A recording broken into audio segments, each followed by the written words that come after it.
మోకాల నొప్పులకు ఎటువంటి సర్జరీ లేకుండా ఎపియాన్ పెయిన్ క్లినిక్ అందిస్తున్న అత్యాధునిక చికిత్స. నమస్తే, welcome to our channel. So ప్రస్తుతం మనతో పాటు ఉన్నారు అపోలో హాస్పిటల్స్ నుంచి senior consultant gynae oncologist doctor Sai Lakshmi Diana గారు ఉన్నారు. మేడంతో మాట్లాడి కంప్లీట్ డీటెయిల్స్ తెలుసుకుందాం. నమస్తే మేడం. నమస్తే అండి. సో మేడం, జనరల్గా మనం ప్రతి ఇంట్లో ఒక చిన్న స్థాయి, ఒక మిడిల్ క్లాస్ కంటే ఒక పేదవాడి దగ్గర నుంచి ఒక హై రేంజ్ క్లాస్ వరకు అందరి ఇంట్లో ఈ ఫ్రిడ్జ్ అనేది చాలా కామన్. రకరకాల ఫ్రిడ్జ్ కూడా వస్తున్నాయి. సో డబల్ డోర్ అని, సింగిల్ డోర్ అని, పెద్ద పెద్ద బీరువాల్లాగా అయిపోతున్నాయి. సో మనము ఫ్రిడ్జ్లో ప్రతి ఒక్క వస్తువు పెట్టుకుంటున్నాం ఈ రోజుల్లో. అంటే పిండి, ఫ్రూట్స్, వెజిటేబుల్స్ అన్నీ పెట్టుకుంటున్నాం. సో ఎస్పెషల్లీ ఫ్రిడ్జ్లో ఉండాల్సిన ఐటమ్స్ ఏంటి, ఉండకూడని ఐటమ్స్ ఏంటి? సో దీనివల్ల మీరు అంటున్నారు కదా, ఎక్కువగా ఫ్రిడ్జ్లో స్టోర్ చేసుకుంటే హెల్త్ ప్రాబ్లమ్స్ ఎక్కువ వస్తాయి, ఎస్పెషల్లీ క్యాన్సర్స్ కూడా వస్తున్నాయి అని చెప్పుకొస్తున్నారు కదా. సో దీని గురించి ఏం చెప్తారు మేడం? బేసికలీ అండి, ఫ్రిడ్జ్లో పెడితే మనం ఎలా అంటే కూరలు, అన్నం మిగిలిపోయిన ఫ్రిడ్జ్లో పెట్టి మళ్ళీ నెక్స్ట్ డే వేడి చేసుకున్నాం, 2 రోజుల తర్వాత మళ్ళీ వేడి చేసుకున్నాం తింటున్నాము. సో ప్రాబ్లం ఫ్రిడ్జ్లో పెట్టడం కాదు, ప్రాబ్లం ఏంటి అంటే మళ్ళీ దాన్ని రీహీట్ చేయటం. ఓకే. అండ్ ఈ రీహీట్ చేసినప్పుడు ఏదన్నా కూడా ఆయిల్ కానీ, మసాలాస్ కానీ, స్పైసెస్ కానీ రీహీట్ చేసినప్పుడు న్యూట్రిషనల్ వాల్యూ తగ్గిపోతుంది. దాంట్లో ఉన్న విటమిన్స్, మినరల్స్ అవి చనిపోతాయి. అండ్ ఆయిల్ కానీ మళ్ళీ రీహీట్ అయితే మళ్ళీ దాంట్లో నుంచి వచ్చే కెమికల్స్ మూలంగా ఆరోగ్యం పాడవుతుంది. ఓకే. సో ఇప్పుడు మీరు ఫ్రిడ్జ్లో పెరుగు పెట్టుకున్నారు, మజ్జిగ పెట్టుకున్నారు, జ్యూస్ పెట్టుకున్నారు, అవి అలాగే తీసి చల్లగా తిన్నారు, బాగుంది, that is fine, that is not a problem. But ఫ్రిడ్జ్లో కూర పెట్టుకున్నారు, రీహీట్ చేశారు, దాంట్లో మళ్ళీ కొన్ని కెమికల్స్ రిలీజ్ అయినాయి ఆ రీహీట్ మూలంగా. ఆ కెమికల్స్ మళ్ళీ మీరు ఇంజెస్ట్ చేశారు, మళ్ళీ కొంచెం కూర మిగిలిందని మళ్ళీ దాన్ని ఫ్రిడ్జ్లో పెట్టారు, మళ్ళీ దాన్ని ఇంకోసారి రీహీట్ చేశారు. సో ఫ్రిడ్జ్లో పెట్టడం ఎందుకంటే మళ్ళీ దాన్ని ఇంకోసారి మనం వాడుకోవచ్చు అని. ఓకే. కొన్ని పదార్థాలు అందుకే పెట్టుకుంటున్నాము, అది చల్లగా ఉంటుంది అన్న ఒక్క రీజన్ కాదు, అది ఎక్కువ రోజులు స్టోర్ చేయొచ్చు. So we're repeatedly reheating. అది హీట్ అయిందాన్ని మళ్ళీ హీట్ చేసి వండిన రోజు పెట్టాము, మళ్ళీ హీట్ చేసాము, మళ్ళీ మిగిలిందని మళ్ళీ హీట్ చేసాము. That is what is causing the health problem. You know something ma'am, rice కూడా పెట్టుకుంటున్నారు కొంతమంది. రైస్ కూడా పెడుతున్నారు, బికాజ్ మిగిలిపోయింది పారేయటం ఎందుకు, వేస్ట్ చేయడం ఎందుకు అని.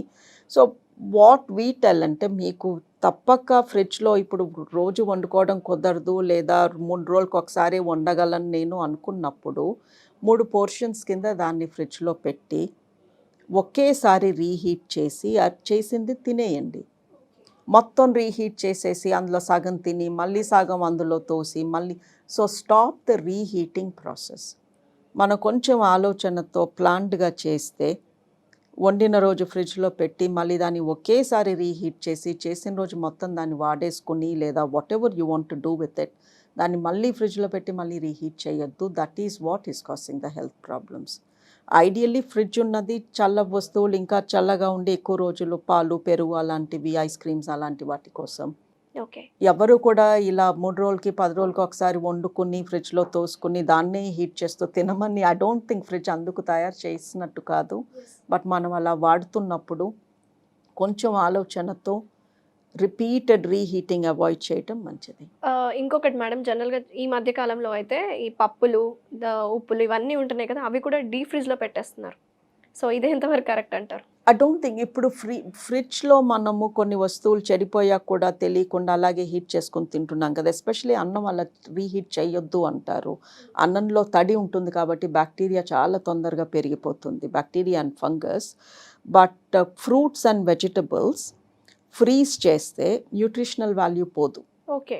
బట్ అదే ఫ్రిడ్జ్లో అలా దాని లైఫ్ పెరుగుతూ ఉంటే దానిలో ఉన్న విటమిన్ అండ్ మినరల్ కంటెంట్ తగ్గిపోతుంది. అట్లా అన్ని కందిపప్పులు, మినపప్పులు పెట్టుకుంటే అడ్వాంటేజ్ నాకు తెలియదు. బట్ పచ్చి కూరగాయలు కానీ మీకు చాలా ఎక్కువ క్వాంటిటీ ఉన్నప్పుడు వాటిని వెంటనే స్నాప్ ఫ్రీజ్ చేసి ఫ్రీజర్లో పెడితే దాని న్యూట్రిషనల్ వాల్యూ పోదు అంటారు. బట్ ఐ థింక్ మీరు అన్నట్టు ఈ పప్పులు, ఈవెన్ మసాలాలు ఎందుకు పెడుతున్నారంటే పురుగులు పడుతున్నాయి బయట పెడితే అని. Exactly ma'am. అది దానికోసం ఫ్రిడ్జ్, అసలు పురుగులు పట్టకుండా వాళ్ళ అమ్మాలి, కానీ పురుగులు పట్టేస్తున్నాయి అని మనం ఫ్రీజర్లో పెట్టుకోవడం I don't do it. But అందులో తప్పేమీ లేదేమో. ఓకే. బట్ న్యూట్రిషనల్ వాల్యూ అండి ఫ్రీజర్లో పెడితే పోదు.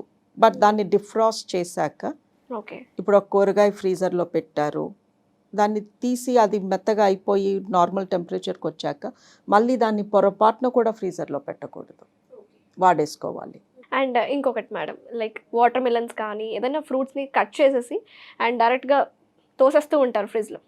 సో దానివల్ల మళ్ళీ కుళ్ళిపోకుండా ఉంటుంది అని చెప్పి తోస్తారు.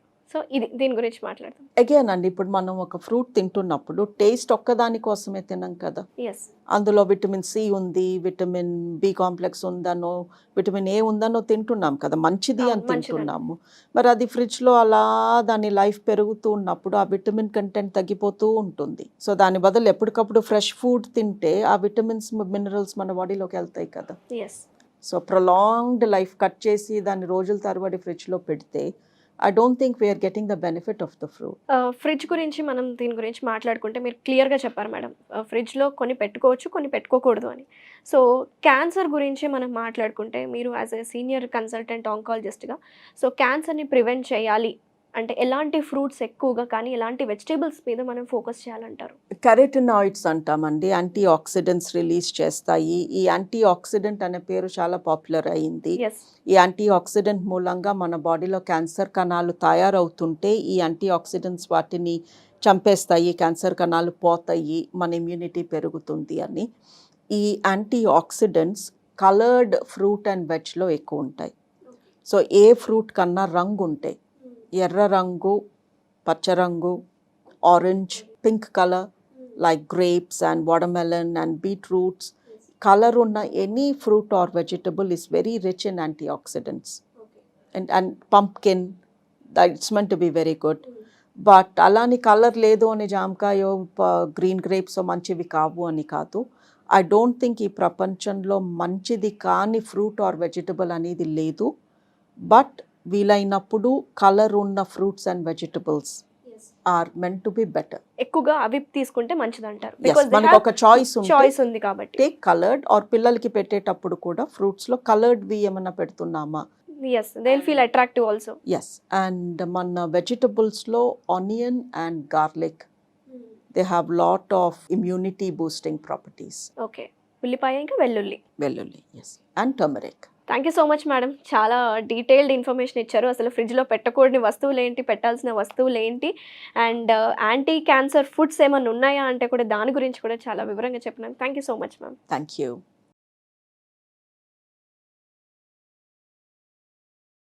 సుమన్ టీవీలో మీ పర్సనల్ అండ్ బిజినెస్ ప్రమోషన్స్ కోసం కింది నెంబర్కి కాంటాక్ట్ చేయండి.